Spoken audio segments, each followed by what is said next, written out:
satellite ou sur Internet, vous écoutez NHK World Radio Japon.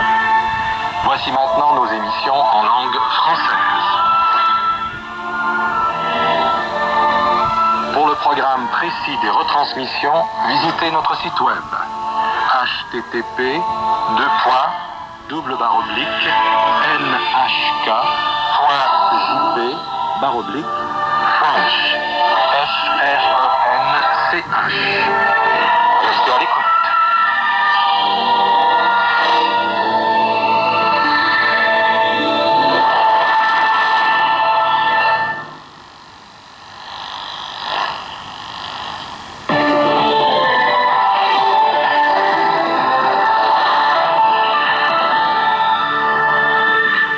Nous sommes le jeudi 4 août. Ce bulletin d'information de 21h30 vous est présenté par Jean-Gabriel, Delphine Ferreira et moi-même, Simon Benigui.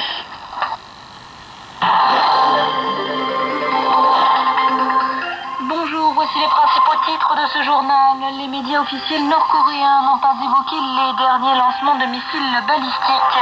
Ils précisent toutefois que de nouvelles manœuvres militaires pourraient avoir lieu selon Kim Jong-un, le leader du régime nord-coréen. L'ambassadrice américaine au Japon, Caroline Kennedy, souligne l'importance de la présence de Barack Obama à Hiroshima en mai dernier. Et puis enfin en Thaïlande, une commission électorale exhorte la population à se rendre aux urnes pour le référendum de dimanche et à se prononcer sur l'adoption d'une nouvelle constitution. Les médias nord-coréens restent silencieux sur les tirs de missiles balistiques récemment. D'éventuelles nouvelles manœuvres militaires souhaitées par le leader Kim Jong-un.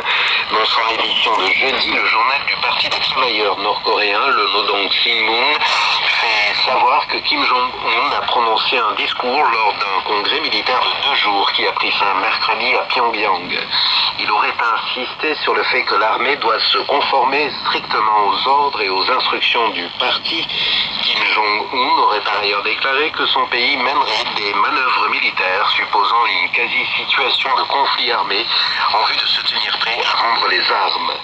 Le journal n'a pour l'instant pas évoqué les tirs effectués mercredi d'engins qui s'apparenteraient à des missiles balistiques à moyenne portée de type Rodong.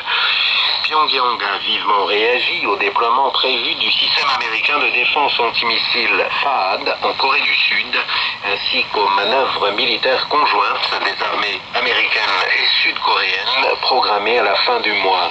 Les pays voisins redoublent de vigilance face à d'éventuels nouveaux tirs de missiles nord-coréens. Le Comité international olympique a accepté l'ajout de 5 nouveaux sports pour les Jeux olympiques de Tokyo 2020. Le CIO a donné son accord mercredi à la proposition faite par les organisateurs des JO de Tokyo. Ils ont convenu d'ajouter le surf, le skateboard, le karaté, l'escalade et de réintégrer le baseball-softball. Les nouveaux sports vont compléter plutôt que remplacer les événements réguliers.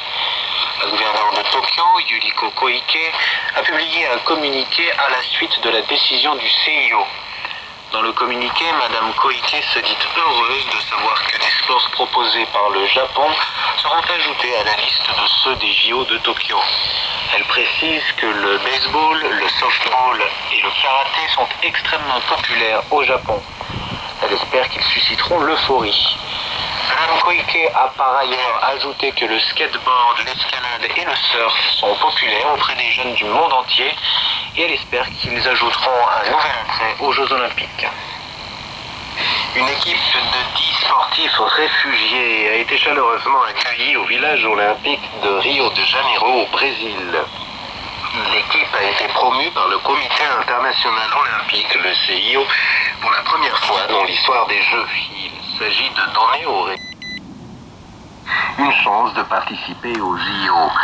2 nageurs, 2 judokas et 6 coureurs d'Afrique et du Moyen-Orient font notamment partie du groupe en question. Ils sont arrivés mercredi au village olympique où des centaines d'athlètes d'autres pays s'étaient réunis pour les accueillir. Les applaudissements ont déferlé lorsque le drapeau olympique s'est substitué aux drapeaux nationaux au son de l'hymne officiel joué en honneur des athlètes réfugiés. Dans un message rédigé sur un panneau d'affichage, la responsable de l'équipe, Tegla Lorupe, a souhaité la paix à tout le monde. Le judoka Popol Misinga de la République démocratique du Congo a déclaré qu'il avait pu pratiquer dans un dojo avec certains des meilleurs athlètes du monde. Il s'est dit prêt à participer au JO. Et puis l'athlète James Nyang Chiang-Jek du Soudan du Sud s'est dit pour sa part très heureux de se trouver en présence de compétiteurs du monde entier qu'il rencontrait pour la première fois. L'ambassadrice des États-Unis au Japon, Caroline Kennedy, a souligné l'importance de la visite du président américain Barack Obama à Hiroshima en mai. Madame Kennedy a accordé un entretien à la NHK jeudi à Tokyo à l'approche du 71e anniversaire du bombardement atomique de Hiroshima qui aura lieu samedi et celui de Nagasaki mardi. M. Obama s'était rendu à Hiroshima en mai et a ainsi été le premier président américain en exercice à s'y rendre.